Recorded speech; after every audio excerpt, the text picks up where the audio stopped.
traffic again.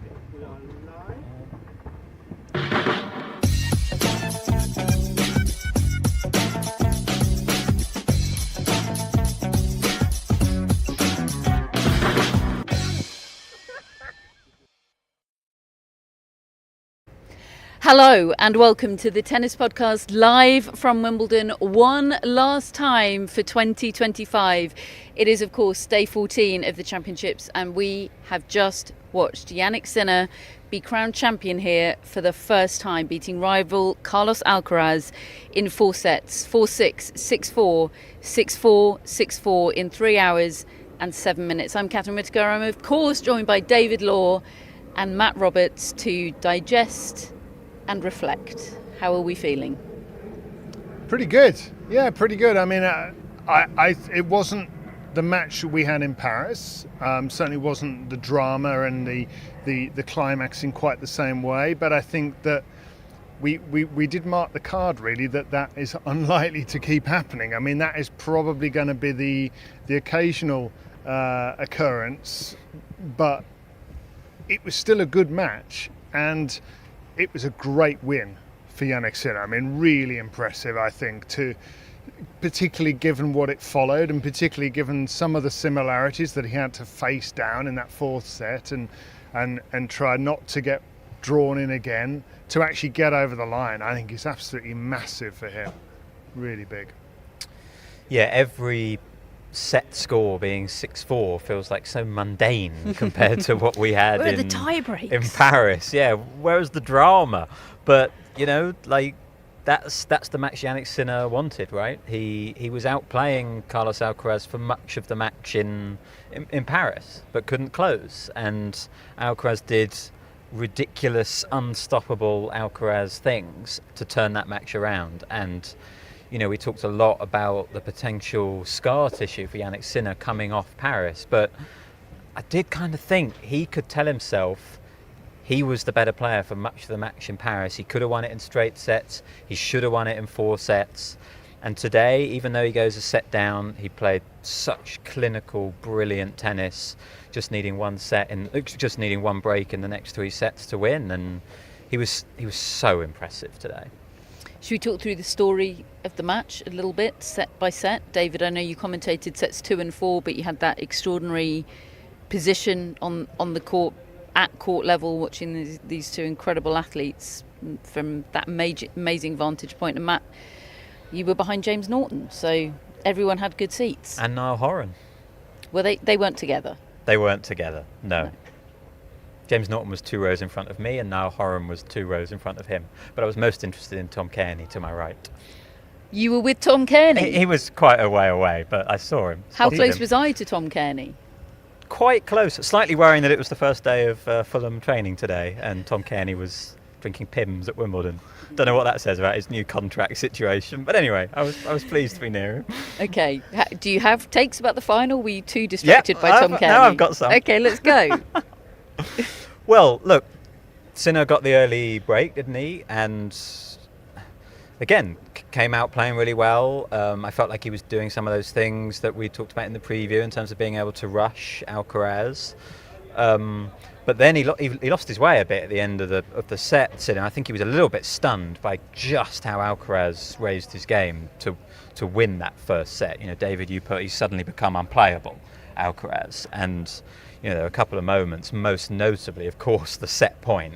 I mean, I don't think you can hit a forehand better than what Jannik Sinner did up the line, and yet Alcaraz at full stretch behind him dug it out for a winner. And yeah, at that moment, I could imagine Jannik Sinner maybe was a little bit freaked and shaken by it, like, oh God, he's doing it again. He's pulled off a miracle shot to sort of steal this set.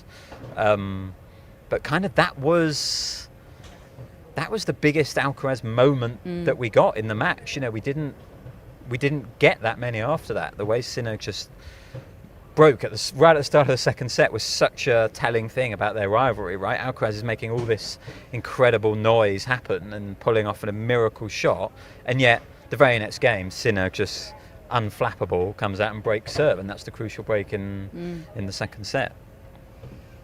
And that kind of, like, you're thinking that's just the next chapter in many, many chapters, but actually that was not it in terms of a competitive match, but that set the tone for how the rest of the match played out. Yeah, the only similarity really Alcaraz-wise to Paris was what he did to turn that first set around. He's 4-2 down. The first thing I was looking out for is what's his serve going to be like? You know, we've done a lot of talking about serve by Alcaraz, and I thought first game of the match he served well. Then he started to lose it, and actually if you look at that service percentage, first serve percentage in for the match, it's not high enough. It's nowhere near high enough. I mean, it was dipping too. I mean, in the third set, I think he was at sort of 40% in. Throughout the match, he's just over 50%. But from 4-2 down, I mean, I remember him holding serve for 4-3 and just hitting the ball as hard as he possibly could, as though he was trying to just get himself going, ignite something, ignite the magic. And he did it. He actually achieved that. He got the engine going, and suddenly, I think Charlie Eccleshare in The Athletic described it in his match report as supersonic level, which even Sinner doesn't have. And he reels off 4 games in a row. Maybe Sinner's got 1 or 2 regrets, but I think mainly that is just Alcaraz bending a set towards him, which he has no real right to win otherwise. But the thing is, he still has this lower floor than Sinner has, and to come out at the start of set number 2 and be broken the way he was is very Carlos Alcaraz. And I've thought all along, you're not going to get away with this forever. You can't keep this high wire act up and always come through. It's incredible the way he's done it as many times as he has, and he can do it against most players, and his floor is good enough to beat the vast majority of players. But let's not forget, he pushed his luck against Fabio Fognini. You know, he loses sets against players way below Sinner's level, and then as the match was going on, he just didn't look quite himself, and he looked grumpy. By the time I took over in set number 4, he looked grumpy about everything. And, you know, all the parallels were there to talk about how he's on the back foot. He's 2 sets to 1 down. He's a breakdown. When's that moment going to come that he does it again? That's an assumption that isn't fair, really, in a professional sport. Not fair, really, to either of them. But it's inevitable that you make it. And Sinner did wobble a bit once or twice, but he slammed the door shut, and he was good for that win. Yeah. It's kind of reassuring in a way, Sinner winning this in 4, because it sort of reaffirms my belief that Paris was exceptional and absurd and freakish and kind of out of this world. Like, he cannot, Alcaraz, be expected to do that every time. It was ridiculous what he pulled off in Paris. And actually, you know, we kind of ended up in that situation again. Sinner 2 sets to 1 up a break, and I feel like if they played that match over and over again, it's going to look more like this one than the Paris one. You know, like 9 times out of 10, it's going to look like this one. Sinner is going to close it. And, like, yes, Alcaraz has been capable of pulling off that kind of magic at times, but to do it against this Sinner feels like a possibly once in a career thing that he did in Paris, and today he just couldn't quite do it. He was more subdued.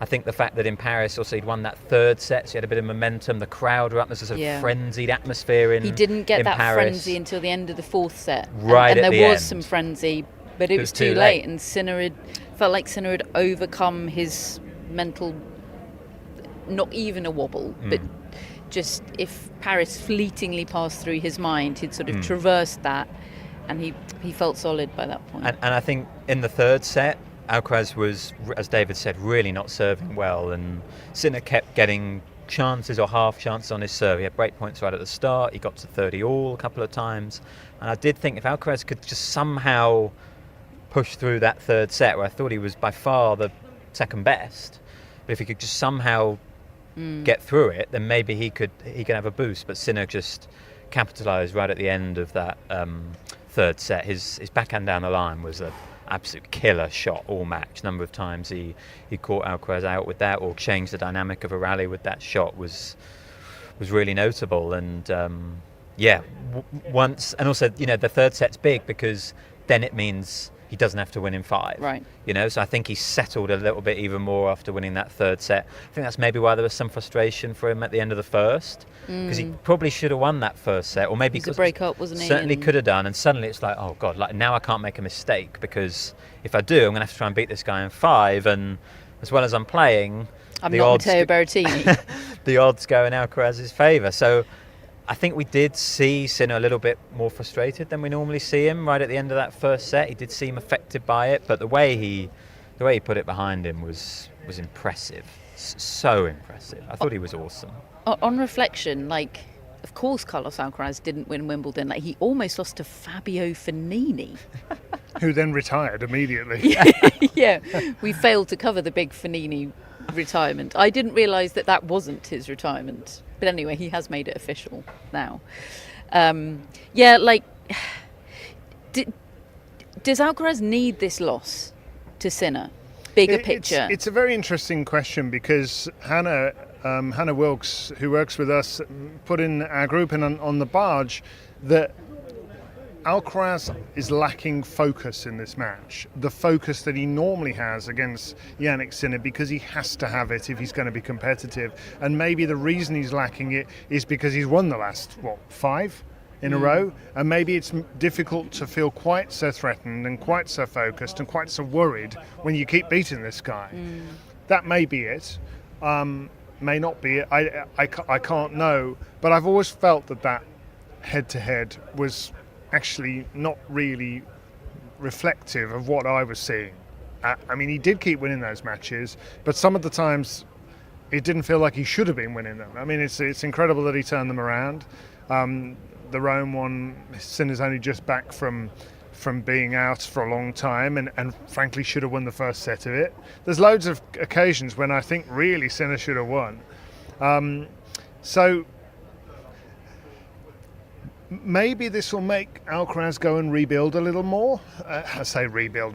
He's got an amazing game, but maybe he's going to have to look at his game and try to figure out, why was my first serve percentage so low, relatively? Why is Sinner more consistent than me? Why does he doesn't have these Fognini type matches? I know he had the Dimitrov one, but those are not comparable. Dimitrov was playing out of his mind that day and is considerably younger than Fabio Fognini.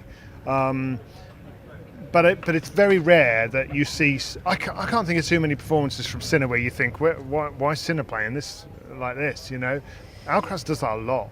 I mean, the last one of those I remember from Sinner was here against Novak Djokovic in that match. That's about 3 years ago, isn't it? Where I felt like, wow, where is this Jannik Sinner that we've been hyping? And he just didn't have a forehand that day, and it really rocked me in my conviction that Jannik Sinner absolutely had it. That was not a take that aged well. Turned out, folks, he did absolutely have it. But yeah, like, I don't think he's played that way since. No, not and really. it's hard to facilitate. Obviously, anything can happen. This is total recency bias, but it's really hard to see him doing that, given the character that he is, and how we've seen him deal with things that would derail any other player. Absolutely. Like, it's like he's on a conveyor belt and people are throwing things at him. Yeah, we've had Like all the things. And he's just like, whatever.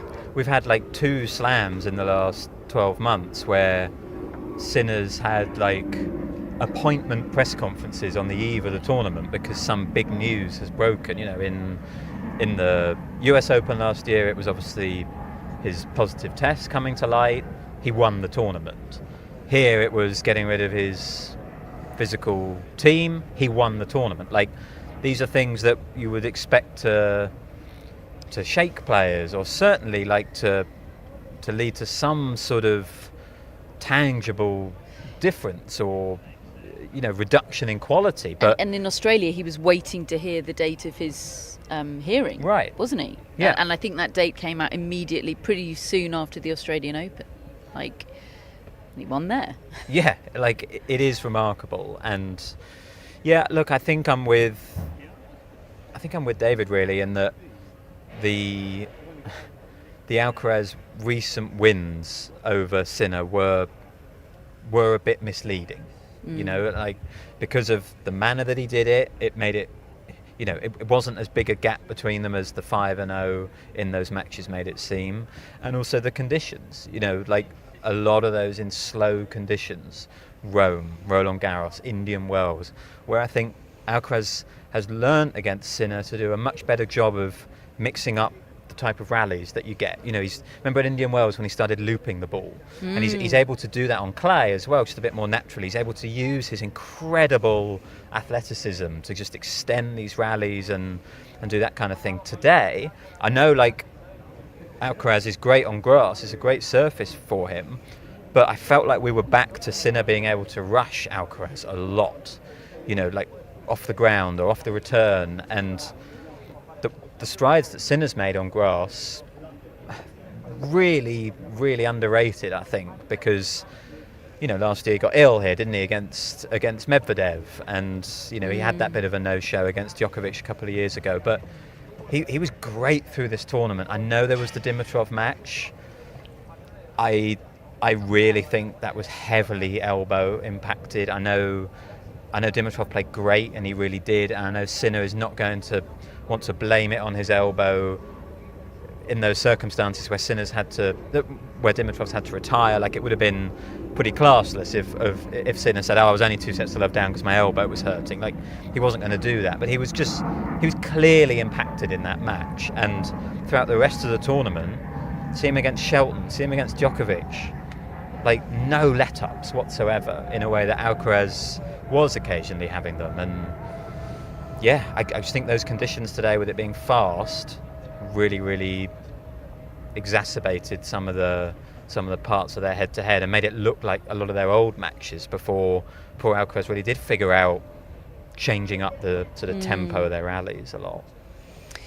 Sinner didn't have his absolute best serving day today, but I feel like it was still a good demonstration of this, just how much he's revolutionised that shot, because it wasn't his best serving day and it was still such a weapon and such a clear difference between him and Carlos Alcaraz. Like, there's no point in changing your serve and doing things to it if it lets you down when you most need it. And it's still a work in progress with Carlos Alcaraz. I'm not saying this is a failed project. We have done many shows with the words Carlos Alcaraz serve bot in the title. Like, this isn't revisionist history, but like, it has worked for Jannik Sinner, and that is a risk and a change that he made and deserves credit for. Yeah, and you shouldn't be having a drop off in first serve percentage in the type of which Alcaraz had.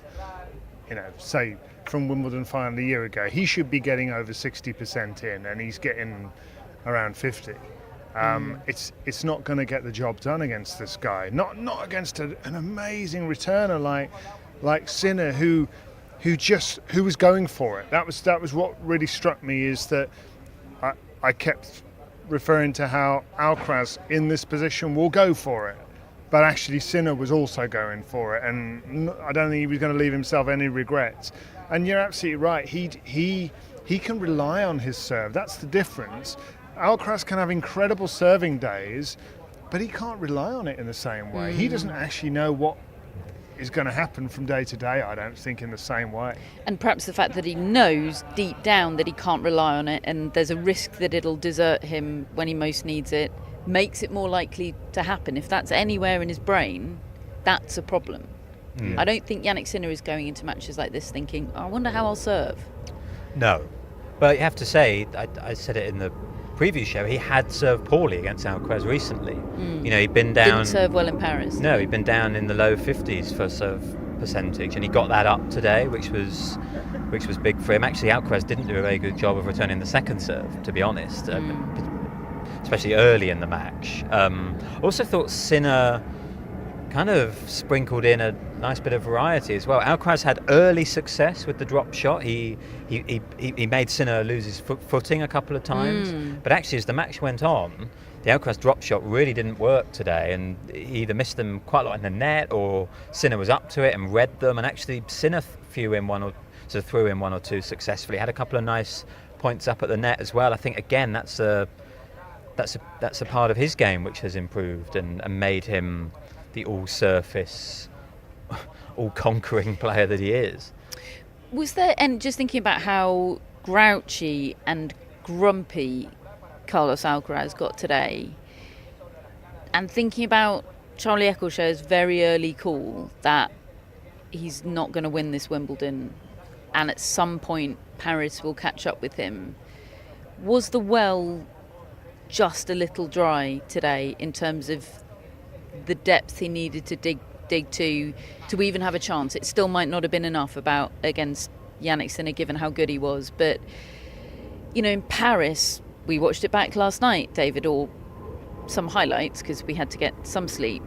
But, even at 2 sets to love down, at two sets to 1 down, holds of serve, he was so pumped up. He was showing his team and the crowd at every moment, I'm still in this. Yeah.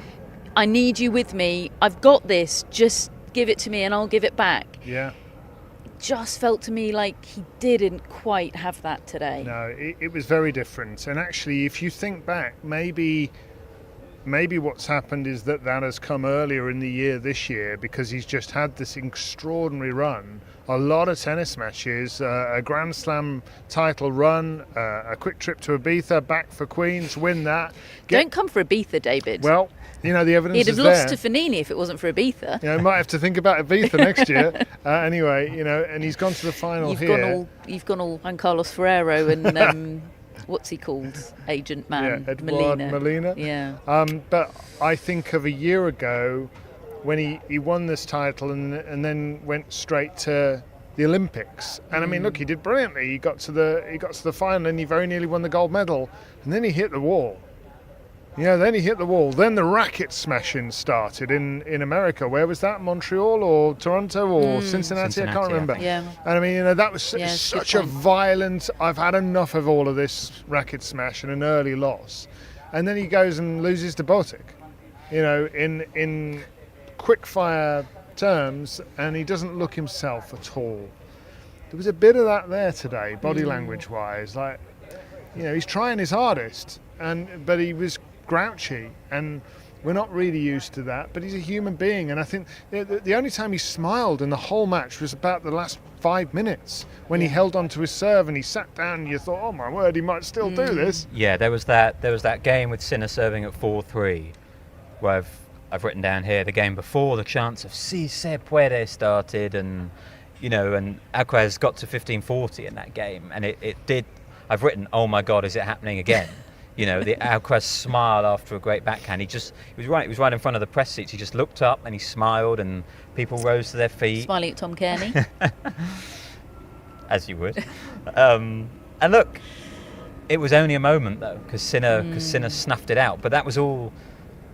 Like in Paris, that's what he needed, a moment, and he capitalised on it. Here, he just didn't quite have it. He was more subdued. I think he was a bit sluggish. A couple of times when he sort of bashed at his legs, weren't they? Like, come on. Apparently he was heard, and it was translated that he said to his box, he's better than me today. Yeah. He's better than me. And look, on the flip side, Sinner's had 3 months off.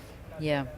In February, March, April, it was that period, wasn't it? So, he is fresher, no doubt about it. And I'm sure he would absolutely much rather have not been banned during that period. But if that's, the margins are so small between these two, and I do think a little bit of extra gas in the tank in this second half of the season might end up proving a bit of a difference maker.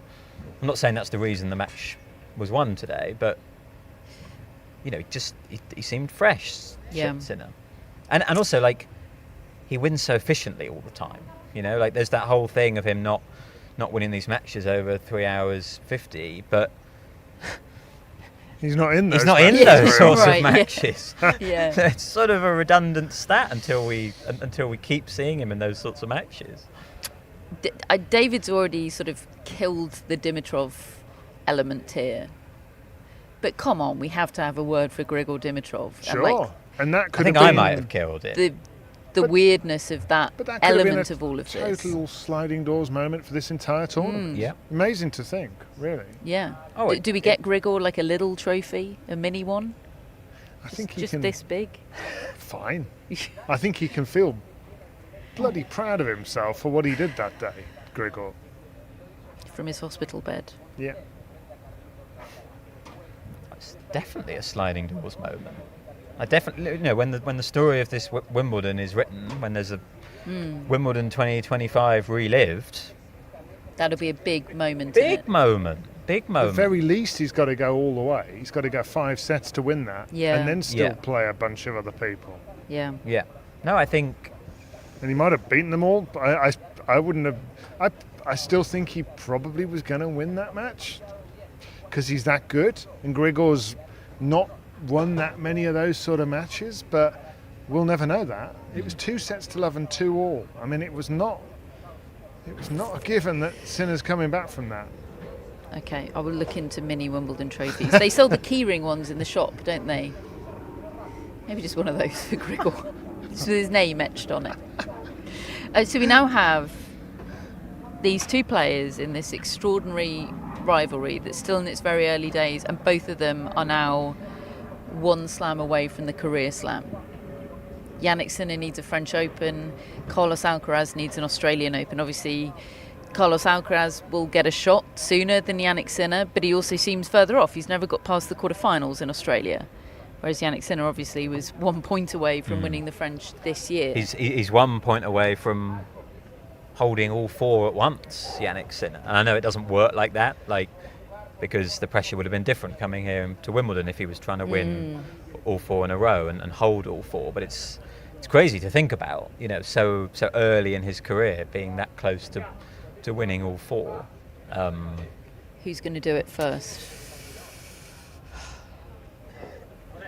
It's interesting, isn't it? Yeah, Alcaraz gets to have the first go, but I don't know. I think Sinner's closer to winning the French Open than Alcaraz is to beating Sinner on a hard court. What if I throw Swiatek in there? Which of those 3 will get there first? Obviously, she'll have her shot at the same time as Alcaraz in Australia. Maybe I'd go Swiatek. I think I would go Alcaraz. I think he'll regroup, and I hope he has a sensible off-season, whatever that is. And Ibiza? Something. Just to recharge and come out firing in Australia. What do you mean by sensible? Well, not playing a load of exhibitions in the middle of goodness knows where, I don't know what all that's They're about. all doing that. I know, but I think it's stupid. He's got enough money. He played, Madison Square Garden last year? Was that at the end of the season? He played in Charlotte against Francis Tiafoe. Yes. He plays in the Middle East and stuff like that. I just think, just rest up and make sure you're ready to go in Australia. He hasn't really figured out his start of the season, has he? He doesn't play United Cup. No. Doesn't play anything. He goes in sort of without playing anything, and maybe he needs to look at that. It's really close, though. I think all 3 of those great champions are just fascinating stories for the first 2 Grand Slams of next year, and I mean for the next one too. There are so many good storylines and players, and they're all going to make these little tweaks here and there. And I mean, in that regard, when you said earlier, Catherine, is this kind of what Alcaraz needs, maybe to send him away to get him even better? Maybe it is. Maybe just continually winning. I don't know what that does to his mindset. It can go different ways, can't it? We come into this one thinking, well, he's never lost a Grand Slam final, so of course he's not going to lose. Well, he has now. Anything can happen, and it doesn't mean he's not a great champion, but it's what I love about it. They've got to keep making these little tweaks. There were a lot of people I spoke to ahead of today's match who I asked how they felt it would go, who they wanted to win, and a lot of them said, look, I don't really mind. Last year I was supporting Alcaraz, but I just love this rivalry so much. And the best thing for the rivalry is Sinner winning today. So I want Sinner. Sinner winning is the better thing for tennis. Does that feel accurate to you right now? Not to me, really. I don't think it would have made any difference, personally. What do you think? I can see why from the outside people would think that, because 5 in a row feels like Alcaraz has got huge dominance over this rivalry. I think, as we've talked about, the 5-0 felt a little bit misleading. It never felt like Sinner had a match-up problem. But I think, I think it's interesting swinging it back in terms of like what it means for Wimbledon going forward, because I had been thinking Alcaraz at Wimbledon could rack up some serious numbers, and he might still. I thought he was ahead of Sinner on grass until like I started thinking about it and actually thinking about the matchup on grass that we sort of saw today, and then like just before the final I was like, actually Sinner on this fast court, I think that favours him in the matchup. But previously I've been thinking Alcaraz, with his variety and with his record here in the last couple of years, I thought like Wimbledon was his turf. 2-0 now. Right, for Sinner here. Grass. So it sort of feels like that's like an interesting narrative shift in the rivalry, which I find interesting. Alcaraz obviously got the edge at the moment at Roland Garros, having won their last couple there. So look, as I said before, we're still so early in this rivalry. We really are. Like we could be talking about this for the next 5-10 years, and so therefore I wouldn't put such a premium on today's result, however it went. I feel like the rivalry was enough in the balance. Yeah, I was watching another episode of Gods of Tennis, the BBC documentary series about the sort of 70s and 80s halcyon days of tennis But you and two watch rivalries. so much telly without me. Had a great time. Sorry, Matt. And You were ill. I was. the episode 3 was about Martina Navratilova and Chrissy Evert, and there's just so much to cover there in an hour-long show. It was like almost a decade's worth of Grand Slam finals that they just sort of couldn't even cover because there's just so much of it. In the scheme of things, health permitting, this could end up being a blip. I doubt the French Open will, but whatever, probably we're not even going to remember every individual twist and turn of every individual Grand Slam match that they play, because there should be tons of this to come, which is an incredible place to be. The other little wrinkle sort of really throwing this rivalry forward and throwing Jannik Sinner forward is that Darren Cahill intends to step down as his coach at the end of this year. It was referenced in our commentary on BBC Radio. Pat Cash suggested that it might not be, actually, that he might not be categoric about stopping, and that he's done a Danielle Collins, and that he would certainly, at the very least, not want to be doing it the way he is, but maybe he might do a bit of it. So that'll be interesting to find out. I mean, I certainly, maybe it is it, but that was definitely the suggestion. It's the travel, I think, isn't it? Yeah. That it's not that.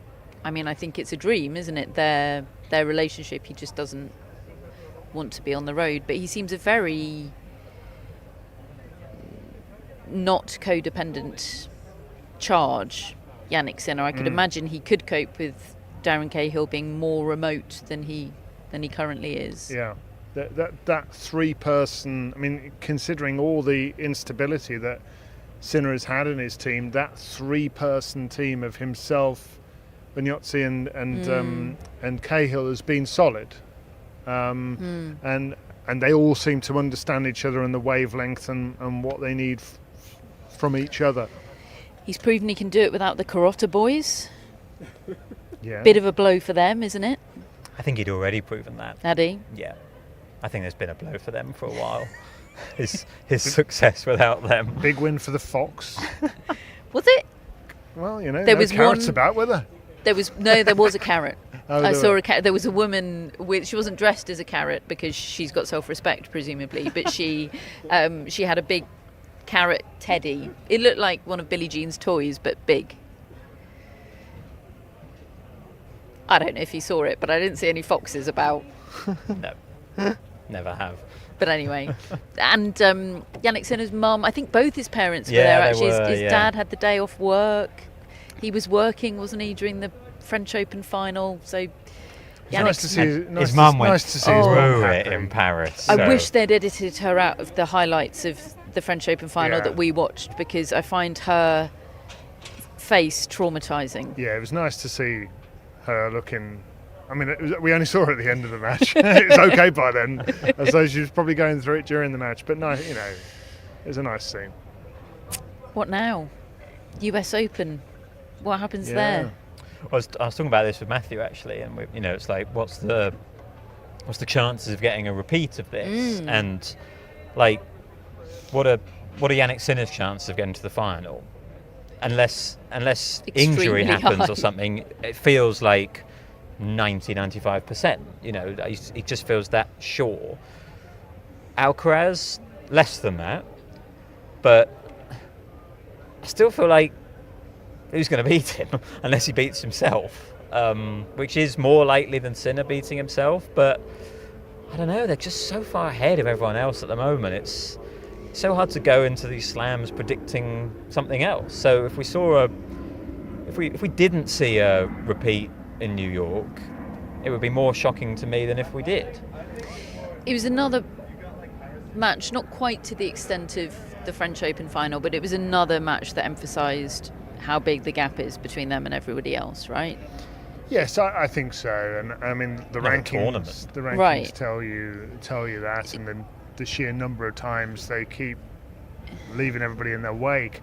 I'm not as convinced about it happening in New York for the same reason that Federer and Nadal never did. I know that they have met in New York, but all the focus was on the fact that they ended up meeting in New York, really, that time. 3 years ago, they weren't doing anything anywhere else yet when that happened.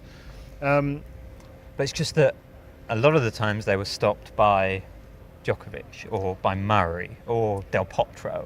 I know. I'm not really seeing that guy at the moment. No, I mean, I definitely think Alcaraz Draper. and I do think Draper is a factor. On hard courts. Yeah, I think that Alcaraz has got a lot of proving to do in this swing coming up, because And maybe this will give him the motivation he needs. He's the looked boost. the last 3 years. He's not.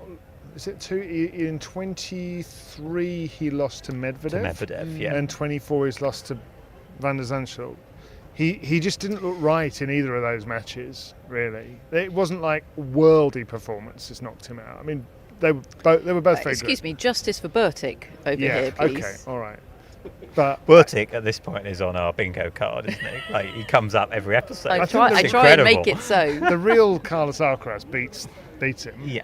Yes, Carlos Alcaraz is a better player than Bertic. And so he hasn't looked Standishly. He hasn't looked the same for 3 No. years. So he's got to figure that out. And that's what was always happening every summer, really, or a lot of summers with Nadal, some summers occasionally with Djokovic. Neither one of them had as good a record at the US Open as they had elsewhere. It's tough. It's really tough to just keep on going. So how you make sure that Alcaraz comes into that fresh? I don't really have any doubts over Sinner. He doesn't seem to have these letdowns. So yeah, I'm fascinated. The rest, though, can they close the gap? Because it feels like a lot of the rest are maximising. Taylor Fritz feels like he's maximising. Tommy Paul, Alex de Minaur, Alexander Zverev feels like a bit of a busted flush. Good points. Yeah. Okay, Fonseca might be coming, but he's pretty he's a way unknown off. territory. Jack Draper, I'm still a believer, but he's a way off. But he's at least not maximising yet. There's still upside to come, you would think. But a lot of the rest feel like they're maxing out, and the gap is huge. No, that's true. Yep. I don't disagree. So are we in a great state of affairs with men's tennis, with these two incredible athletes in it this is, at the rivalry moment, for a lifetime? At the moment, it is kind of like if they meet. Yeah. Because if you put one of them in the final against one of the others, at the moment it doesn't feel like it's going to be a great final. At the moment. Yeah, and look, I'm not. They are meeting, so Right. I think we are in a good place, and as I said, we're early in this rivalry. I'm excited for many more. I think we are in a good place, but Yeah, like you're kind of waiting for, I don't know, a Shelton or a Feast or a Fonseca, one of them to kind of step up. And I at the moment I see them as potentially being able to do it once, but I don't really see any of them at the moment. Fonseca a bit different because he is so much younger, but as like joining in terms of with the same level of consistency. Being Andy Murray. Right. Even Djokovic, frankly. Right. I know Djokovic ended up overtaking, but he was behind and then he overtook. I can't believe it took Matt to mention Artur Fils.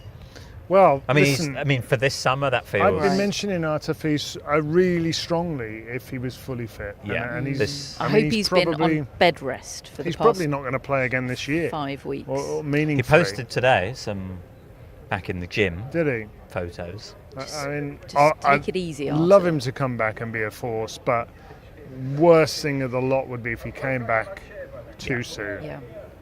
And wasn't Absolutely. right. What's going to happen with Novak Djokovic? I mean, fascinating questions. What is going to happen with Novak Djokovic? See, does he play New York? We said in Serbian press that he thought he would be in optimal physical condition come New York, in terms of the injury and everything. I think he is absolutely intending to play New York. Good news for Olga Danilovic. Very. I was questioning him for the Olympics, if you remember, a year ago. That aged well. Because he'd lost that final badly and etc.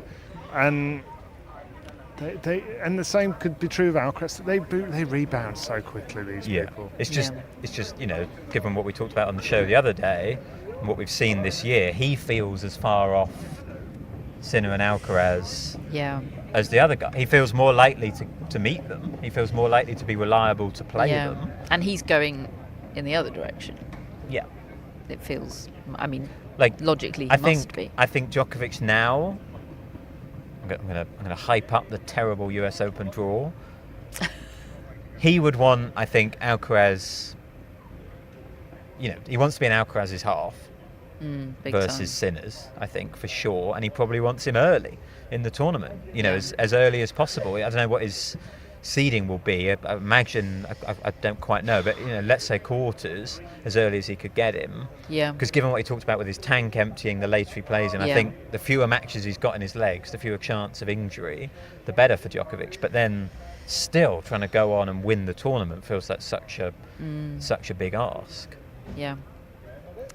And maybe that's not enough. Like, he did that in Australia, didn't he? He got one of them. He had that moment, then didn't have any more. Sort of wanting more.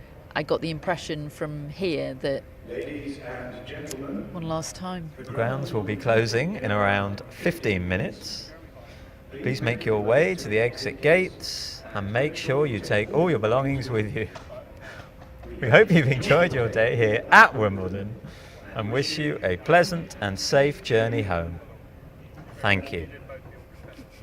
Aww. It's nice that they don't change it for the final. Yeah. It's not. We hope you've enjoyed your tournament at Wimbledon. No. Day. Yeah, and they definitely could, because they definitely are there live. Definitely. Definitely. Yeah. Never goes off script. Incredible work, Johnny Perkins and Matt Roberts. I'm gonna miss that tomorrow. Me too. It's gone so when quickly. I'm in bed in a dark room. Let's talk about a few of the other important things that happened today. Before that men's singles final, Elisa Mertens and Veronika Kudermetova won the women's doubles. They beat Su Wei Shea and Yelena Ostapenko 3-6, 6-2, 6-4. This is Mertens has won Grand Slam titles before, but this is Veronika Kudermetova's first. In fact, she was the only player on the court today that hadn't won a Grand Slam title before, so a huge moment from her, and they did it from a breakdown in the third set. It looked like Ostapenko was Ostapenkoing, and they managed to turn that tide and win a thrilling final and deny us the thought of Yelena Ostapenko being at the Wimbledon ball tonight with Iga Swiatek. That's what I was thinking about. Ultimate party pooper. She's annoyed about that. Oh God, yeah. But they were great, Mertens and Kudermetova, and it was a really great final, and had great crowds, didn't it? The men's final yesterday had great crowds as well. On to some critical wheelchair tennis results today. Takito Oda got the better of Alfie Hewitt once again in the wheelchair men's singles final. 3-6, 7-5, 6-2, his second Wimbledon. Oda, I think he thought he had him, Alfie Hewitt, after that first set, but you said it, David, when we were watching this together earlier. He threw every punch he had, Alfie Hewitt, in those opening 2 sets, and they weren't enough, and he didn't have anything left to give, whereas Takito Oda just seems to have an endless tank. Yeah, he needed to get him early, and when he wins the first set 6-3 in 32 minutes, that was a short set for the finals these two play. And then the second one just became grueling. And the moment that Oda wins that, he's got a bit of the Alcaraz about him as well. Once he starts winning, he gets more dangerous because he gets gleeful and he starts connecting with crowds and drawing energy from them. And Alfie, and this is in front of Alfie's crowd. He was doing the finger to the ear thing to Alfie's crowd. Great stuff. It's awesome. He's charisma central, Takito Oda, isn't he? And the way he just turned it on in this match, because in that first set he was making a lot of errors. Oda, he really didn't have his game, but he found a spark through the match, which was incredible. And I think it's such an interesting rivalry because it feels like Oda's got more game. Like he can do more things. There's an absolutely incredible backhand flick that he does. Like the ball lands right by his wheels, and he's sort of turned, and yet he flicks it back, and then does turn, so he's not facing the court, flicks it back, half volleys it back. He does it repeatedly. So he's got all that talent, and yet Hewitt's got so much grit and fight, and I think a lot of players would probably be despondent playing Oda, knowing that he's got so many shots.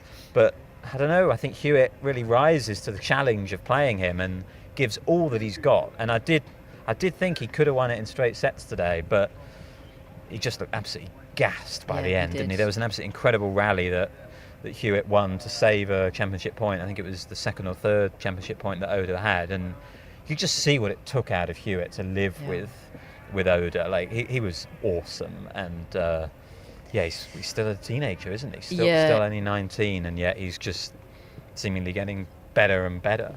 It's a brutal state of affairs for Alfie Hewitt because he's only 27, and yet he's got this nemesis in Takito Oda who just keeps getting the better of him, and he's close, but the bottom line is he's just not as good as Takito Oda, and Oda's getting better, and maybe Alfie Hewitt can get better, but it's going to be hard, isn't it? It's going to be hard to track with Oda's improvements and more. Yeah. And look, he's achieved so much in his career. He has the career slam. He doesn't have the career golden slam. I mean, he's already one of the most intense competitors in the sport. I cannot imagine how he's going to be when... Can't give any more. When the LA Olympics comes around. He's going to... I imagine that is already just totally in his mind, that LA Olympics, and avenging that defeat to Oda there. But I feel like he's going to keep reaching finals, and he's just going to keep coming up against Takito Oda, and I guess he's just got to keep believing that he can get the better of him. But Oda he's ridiculous. He's 19. This is his 6th major singles title, and now we have the fun once again in New York of him going for the career golden slam there at 19. Yeah, I'll be watching. Niels Vink won the quad wheelchair singles title. He beat Sam Schroeder, his countryman and friend and rival, in the final 6-3, 6-3, nailing himself on as the best in the world, Sam Schroeder. So congratulations to him. Big win for Frosted Tips.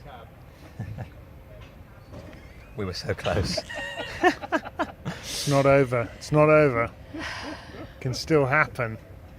in New York, perhaps. I popped the bleach into my toiletry bag for New York.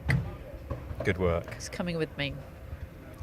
Right, let's just take a moment to have a little look back on the tournament as a whole. Only a little one, because we have a dedicated show for this. We do a review show after every Grand Slam, a couple of days after the dust has settled, so we get the benefit of a bit of quiet reflection and a bit of sleep to help us with our quiet reflection. And we also get voice notes in from some incredible contributors that we're lucky enough to hear from in that show.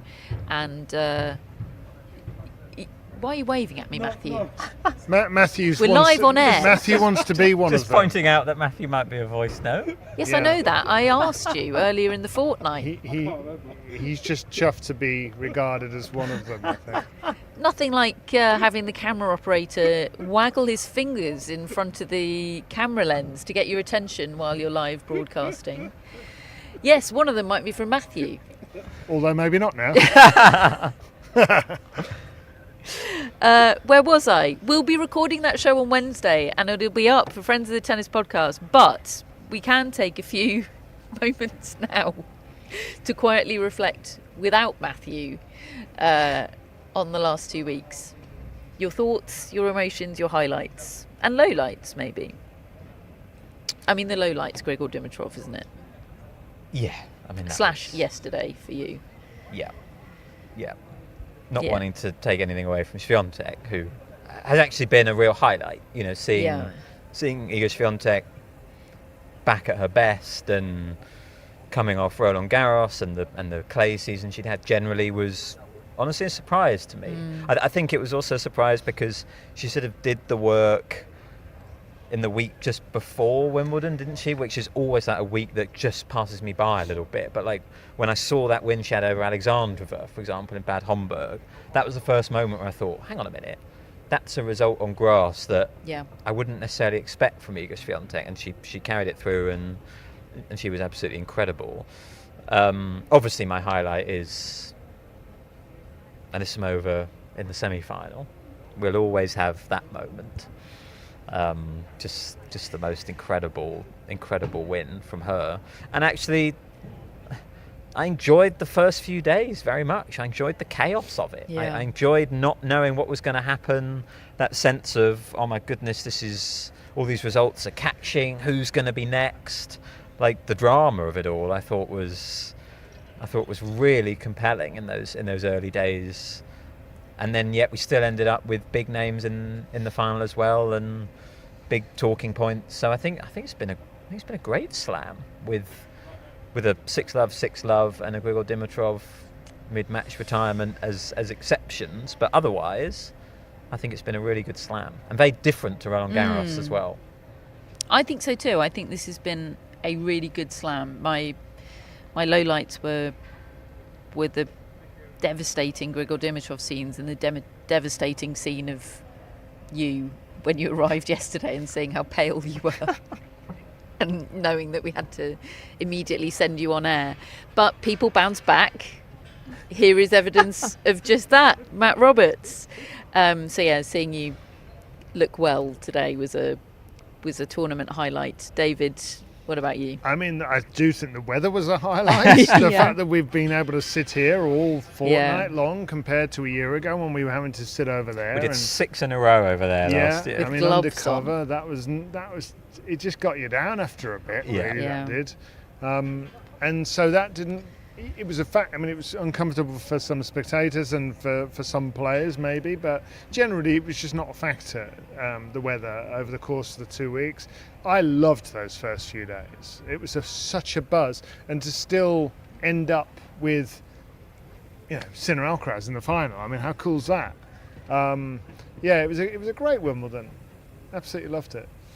I loved, what round did Amanda Anisimova play Dalma Galfi? Was that third round? Third round, yeah.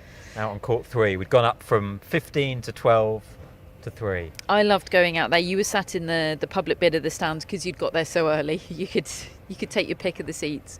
David and I arrived a bit later and sat in what we thought were the press seats. Actually, they weren't, and we were ejected from them later. But anyway, That's an addendum to the story. David getting grumpy with the steward, and rightly so, is it's not part. It's a separate story. Takes a bit. It takes a bit to get me in that mood. But okay, right now you're being rude and out of order. So no, I'm not moving. Maybe that's a better story. I don't know. No, what I was going to say was us arriving and sitting down. We weren't sat anywhere near where Matt was, but sort of about 10 different people turning around and going, "Well, where's Matt then?" One woman goes, I'm only here for him. Where is he? And every time Nissimova hit a backhand winner, Matt would be like, this to us. Yeah, I really enjoy the tennis podcast community heading to those Amanda Nissimova matches. Vicky, if you're watching on the live stream on She's YouTube, has just done some absolutely extraordinary work. There you are, Matt. Yeah, I was enjoying it more than I look like I'm enjoying it there. But you were tense. Yeah, I was with my mates who were chanting Nissimova songs. That was actually a good situation for you because they were able to emote on your behalf. I remained professional. I didn't clap. Yeah, you look really professional in that photo. Arms folded. You'd never know what your internal monologue looked like. That was incredible from Vicky. It was a fun journey going up the courts for Nissimova all the way to the final. Will she win a slam? I'm going to say yes. Okay. I mean, I think we're closer than we ever have been, right? You know, like she's just beaten the world number one in the semi-final. I know the final was a disaster, but I think if she's in that position again, she'll play better. I hope so. I don't want her. It's not a given. It's not. No. It's not a tennis relived. You'll win one of these. No. I don't want to say that. I just think she's hungry. Yeah. And losses can make you hungrier. Maybe that's what's happened today and yesterday. Alfie Hewitt looked hungry. Yeah. Mind you, so did Oda. So did Takito Oda. Yeah. And actually, so did Iga Swiatek. Yeah. Right, folks. We of course have our mascots, some shout-outs, but we also have some thank yous. If you'll bear with me for a moment, I would like to thank Matthew, despite his unprofessional interjection into the show earlier. Matthew is just the absolute greatest, and I'm at a loss for words for how much we love Matthew. That is the extent to which he makes our tournament here at Wimbledon. One of David's diamonds, who I spotted all those years ago. David's trying to make David's diamonds happen. Yep. For like people that he's talent spotted. You two count as well. There's also a David's Duffers. Yeah, but it's quite a the long names list on that those. list are to remain shall not private. Be shared. Yeah.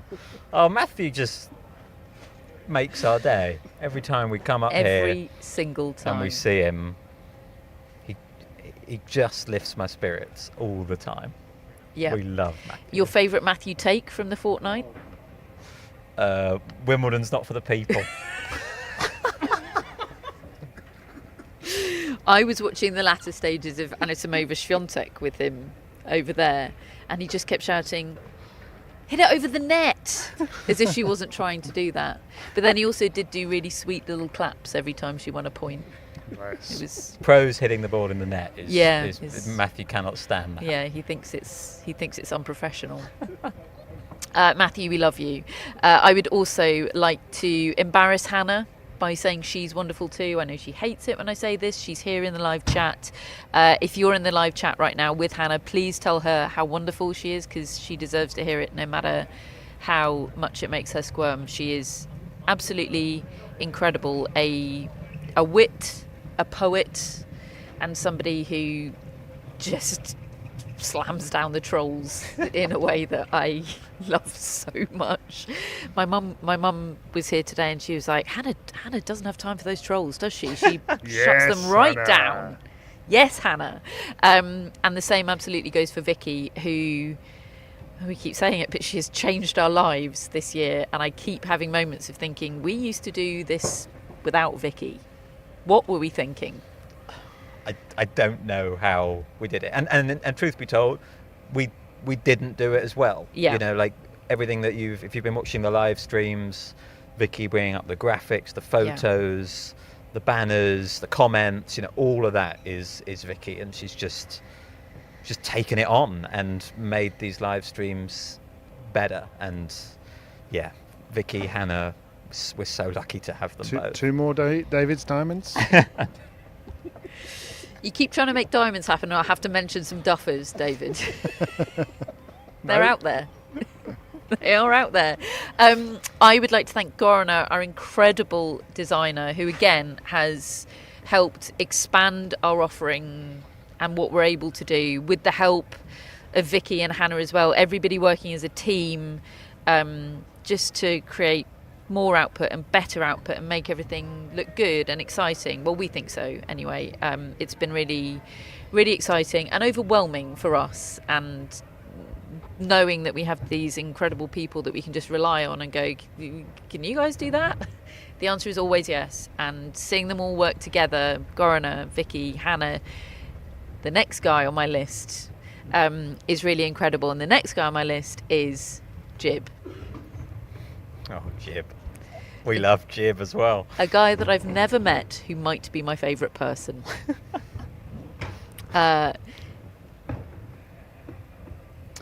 He's our editor. He's our video editor. He's been our audio editor in the past, but because we're doing these shows live, we don't need to edit the audio unless we've done something catastrophic. But thankfully, I don't think we have.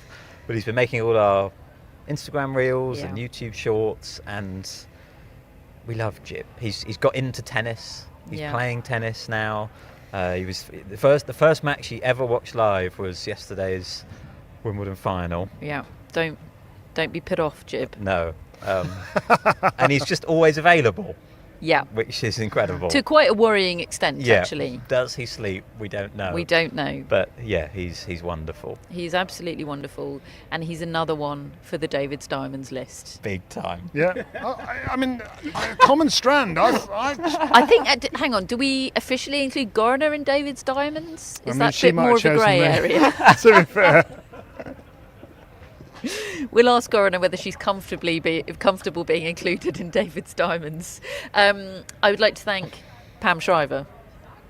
Oh, yes. For appearing on the pod, for sending us texts, for coming to see us constantly, and for just being the force of nature that she is, and for giving us... Not giving us, I mean, the Wimbledon shop gave us Jam Shriver, but Jam is called Jam Shriver because of Pam Shriver, so thank you for that. And thank you, of course, to Charlie, Matt and James from The Athletic, who it has been an absolute pleasure working with over the last couple of weeks. And obviously we've had Charlie and Matt on the show, and that's been an absolute treat. And thank you to The Athletic too. Generally, it's been our first Wimbledon working with them, being part of The Athletic Podcast Network, and that's been a joy. And these are exciting times, the tennis podcast. So thank you to The Athletic. Thank you to Wimbledon. Perhaps most importantly, thank you to Wimbledon. Giving us this place to do this. It's amazing. It is absolutely amazing that we get to sit here every night and talk about this tournament and get the access and privilege and help that we do. We know how special it is. We don't take it for granted, and we are very, very grateful for that. And thank you to the Wimbledon shop as well for giving us our wardrobe for the next 12 months and more. Like my tie. Yeah, there's a lot of compliments on your tie in here. Thanks very much. I know lots of stuff is sold out because it's so nice, but lots of it is still available online, so it is definitely worth taking a look. And the shop is open year round. If you swing by, if you're on Wimbledon Common, which I am every day, do say hi and then pop in to the Wimbledon shop. Folks, if you're worried about the post Grand Slam blues, as I mentioned, we have an episode of our Wimbledon review show recording on Wednesday. That'll be up for friends of the Tennis Podcast. We've got voice notes in the works. We love those shows. They're some of our absolute favourites. So if you want to become a friend of the Tennis Podcast, the link is in our show notes. You get access to that show, all of our bonus shows. There's an archive of how many, David? Our bonus shows? Yeah. Well over, around 100.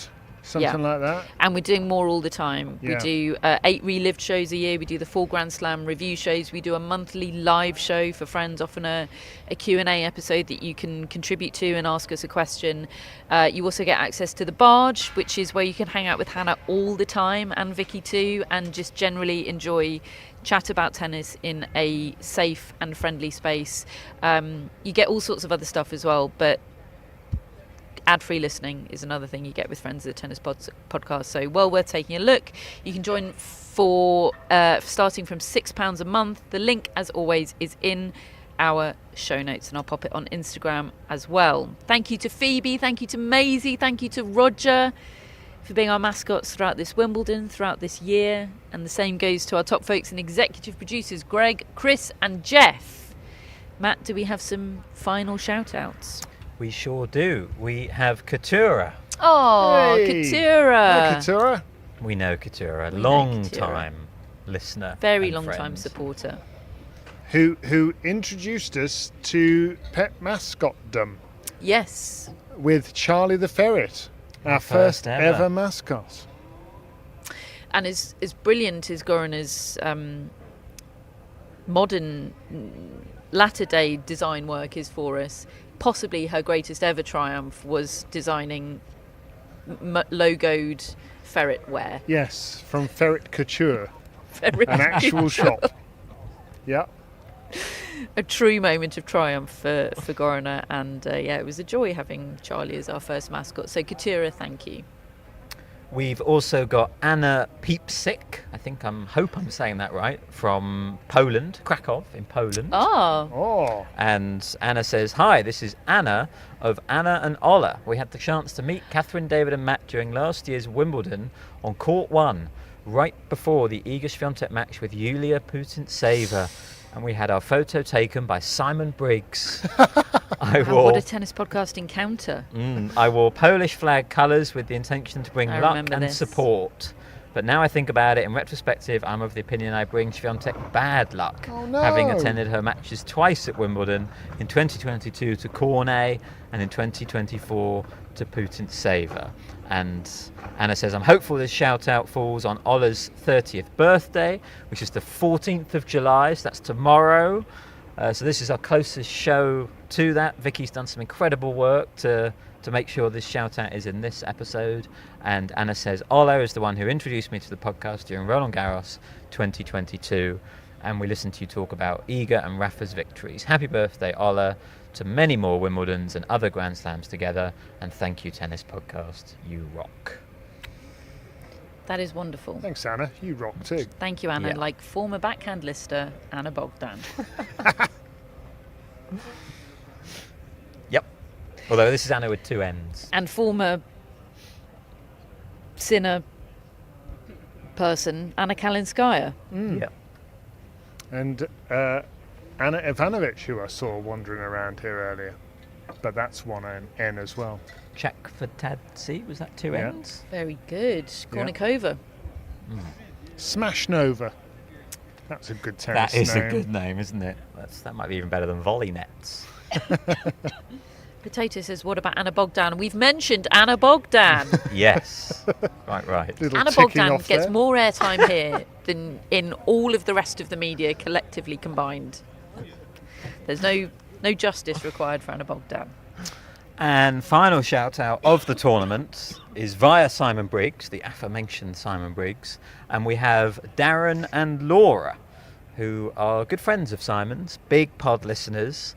I believe they actually met on a tennis court, did Darren Aw. and Laura. Darren plays the club championships with Simon. Laura is a translator. They have a wonderful dog, Stella. I'm looking at Who I Stella. think is on the screen right Yep. now if you're watching live. And anyway, they had a rough time.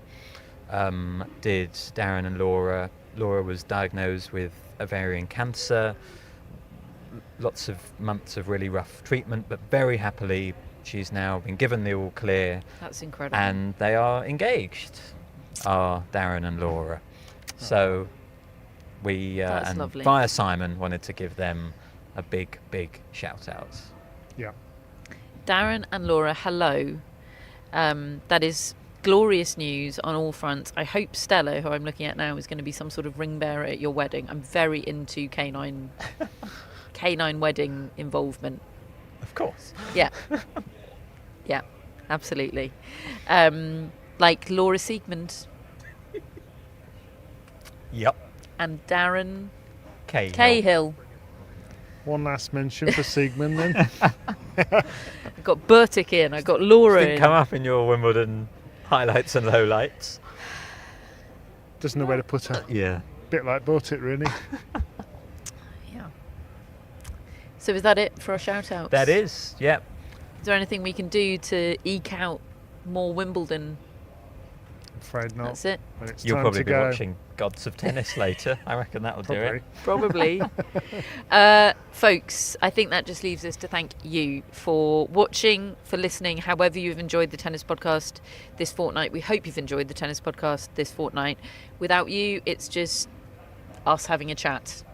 Which is also Which quite is good. great. But there'd be quite a lot of resource going into it for not a lot of return. So we're very, very grateful to you for listening, for participating in the way that you do, for creating a really wonderful, special community. It means so much to us when people pop up on the roof and come and see us and say hello, and are generally just an incredible vibe. It's a very, very special thing.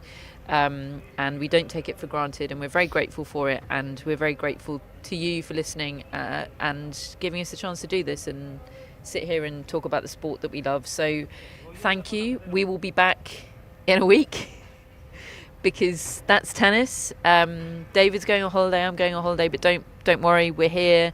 We have content coming your way, the soonest of which is our Wimbledon review show, up for friends of the tennis podcast next week. And the link to become a friend, as I said, is in our show notes. That's it. Nothing to be said. Thank you for listening. Happy Wimbledon 2025. Hopefully we'll see you next year.